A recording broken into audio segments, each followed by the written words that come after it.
right, welcome to the Williamsville Public Library and Museum. Today is Wednesday, September 13th, 2023, and we're talking to George Patterson about his family businesses. So thank you, George, for joining us today. To start with, could you tell us about the family businesses that you have a connection with? Two men, Wyatt Patterson and Paul Patterson, purchased the building at 141 South Pine in 1926. They decided to get into the oil and gas business. They decided to try to hook up with a major oil company. They hooked up with Shell Oil. And then, over time, they went into the farm business big time, selling diesel and gasoline to the farmers in the area. They had two delivery trucks. One was driven by an old guy named Glenn Stafford. The other was Bill Richardson. Bill lived here in Williamsville. And then, after a few years of running that, they decided to get into the boat business. I can't tell you what year it was, but we got into the boat business, and we sold Crown Line boats and Mercury outboard motors. Seems kind of an unusual thing for Williamsville. Yeah. And we sold a lot of boats. Okay. We also sold appliances, mainly gas ranges, propane gas water heaters, which we installed. I'm trying to think back what else we sold. Then, and I forget what year it was, my father decided to get into the gun business. Okay. So he became a dealer in firearms. He sold firearms. He sold reloading equipment, gunpowder, lead shot, different items like that. And he also finally got into selling a firearm called a Ludy shotgun for trap shooting. They're very expensive. They started out around $6,000, and they would go up to $10,000, $12,000.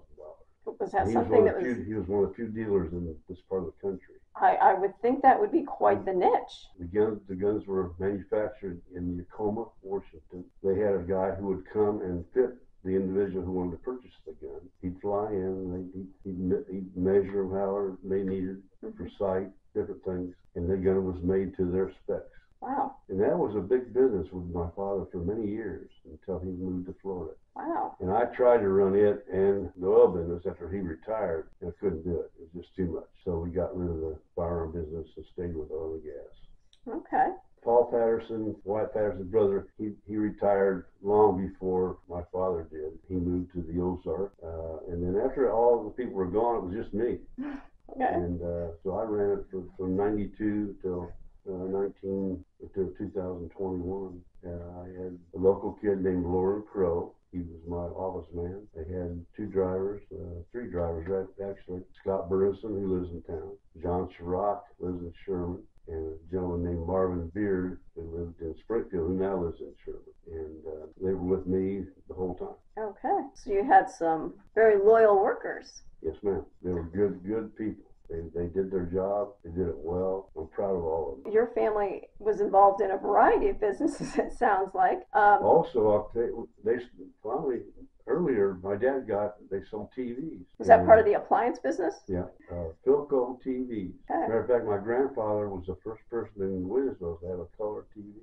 And then my father and Bill Richardson, that time you had to have a TV antenna. Right. With the remote control, it turned it certain ways. You get the station, there's only about 3 or 4 stations. And they'd go out in the evenings and put up the tower, made a few extra bucks. Obviously, there were multiple businesses, but what do you think made them successful? Was there a common thread that made all those various family businesses and ventures successful? Well, it's like I say, good product, fair price, and good service. You know, businesses, that is 3 things that I think business is. Good product at a fair price with excellent service. If I was to start a business today, I would go by that motto.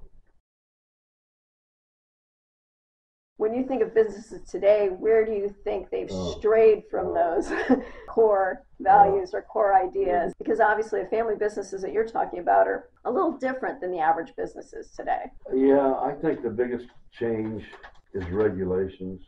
Government and state regulations, loyalty, being able to trust somebody with a handshake. It's just completely different right now because mainly, I think, because people just don't trust like they used to.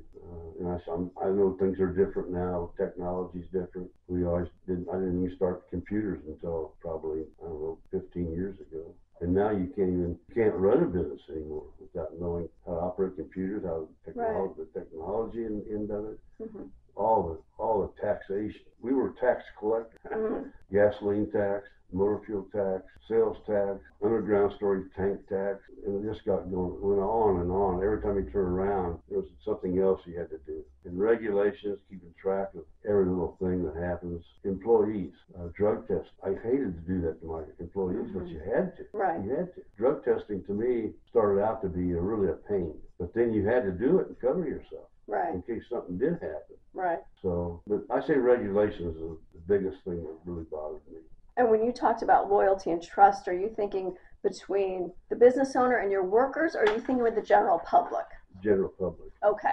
You know, it used to be people run into problems sometimes, especially if they owe you money. Sometimes they can't pay you. So a good business is somebody who can help those people get back on their feet. Not just beat them to death trying to get $1 out of them. If somebody doesn't have the money to pay you, they're not going to pay you. Right. So you have to work with people in order for them to get back on their feet. And that's one of the big things my grandfather taught me, because he went through the Depression. At that time, he carried people, their debt for quite a while, and got them back on their feet where they could farm, keep their business running, keep their farms running. So that's one of the advantages perhaps of it being a small town business, is you obviously, your father, your grandfather, you knew the people you were doing business with. Exactly. And we had the same customers for years and years and years. Okay, so a lot of loyalty on both sides there. Yes, ma'am. How long did you run these businesses? And the most recent one being the oil and gas? Yeah, the big business we had eventually was propane. Okay. We had about 1,200 propane accounts. We had about maybe 3,000 propane tanks installed. The oil and gas part, the diesel and gas part, got very competitive. There were a lot of companies getting involved in that business, and it was very, very, very competitive. Where propane, you owned the tanks, so people didn't have to buy from you, although you try to give them a fair price. But and with the gas and diesel, it was a completely different situation. So with the oil and gas side of it, when your father and grandfather were running it, they were selling directly to farmers. Is that correct? Correct. Okay. And so did that business transition away from focusing on farmers? Did it go towards the general public at all? No. Okay. It stayed with the farm community. Even the propane stayed mostly in rural areas. And then later on, we built some convenience stores. They originally were just gasoline outlets. There was one where Casey's is in Williamsville. We had a unit there. It was a Shell. J.R. Fonz ran that for years. We had one in Riverton. We supplied one in Greenview. And then I built a unit in Sherman. I can't remember what year it was for sure. And I kept it for about 15 years and finally ended up selling it to Casey. But the building that's there, I built that building originally. I was one of the first persons to open a business in that little area of Sherman where that mall is. So it sounds like your family has got a history of being the first at doing various things around here. Hopefully. In a good way. In a good way, of course. Eventually you decide to retire. What have you been doing? I follow my grandkids. Okay.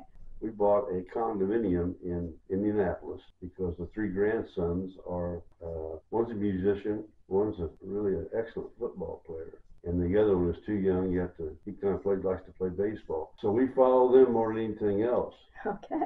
I was playing a lot of golf. I had a pontoon boat that I use quite often. But I had to have a hip replacement here recently, so my golf has been non-existent for a while. So you're hoping to get back to that golf? Oh, yeah. So you've been keeping up the grandkids, traveling, doing a little... Yeah, we travel a little bit. Okay. We go to Florida for the winter for a couple weeks or so, try to get out of town. Get a little break from the Illinois winters? Yes, ma'am. Well, thank you, George. Appreciate your time. Appreciate you giving us some insight into your family's businesses. Thanks for coming in today. You're welcome.